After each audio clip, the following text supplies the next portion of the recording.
my vlog, isang magandang hapon sa inyong lahat mula dito sa Lasak City. At ito na nga mga karag-karag, kung sa man ni Makise, itlog pagkuha dito, tag-12.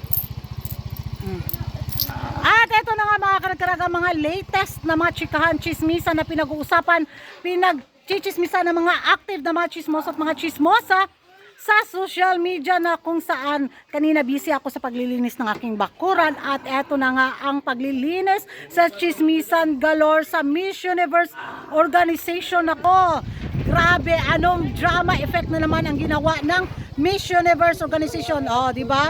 Yung ano namin dito, pambato sa Lasak, umuwi galing Manila. So, dahil sa mga latest, pag ako kabalo sa resulta, sa mga latest nga ano bitaw chismisan, nawala daw ang social media ng Miss Universe organization. At nung i-check ko mga karag-karag, hindi ko nga mahagilap. Hindi ko alam kung ano na naman tong pakulo.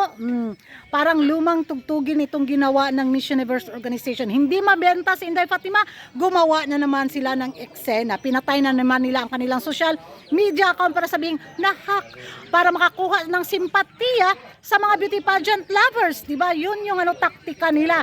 Kasi nga kahit magdapa-dapa, magkamang-kamang, magsukamod pa si Inday Fatima sa sa kaganapan niya sa Miss Universe bilang reigning queen, wala jud siya mabenta sa merkado mga karag-karag. Kaya ito na naman yung pasikat galore ng Miss Universe organization, na kung saan ay nako, kailangan nating mawala ng saglit sa social media bitaw, na kung saan para mapag-usapan, ay napag-usapan nga sila ngayon kung anong klaseng drama na naman tong ginawa ng Miss Universe organization. Unsa imo dong?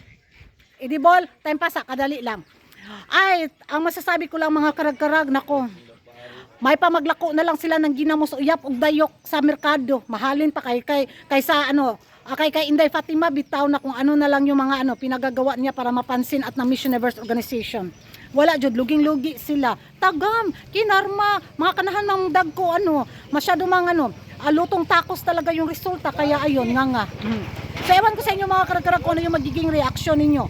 Kakagat ba kayo dito sa pakulo ng Miss Universe organization? Comment down below. At si Inday Fatima naglatag agad na mga pabersikulo sa kanyang PG story. Namemorize na siya ng bersikulo mga karag-karag.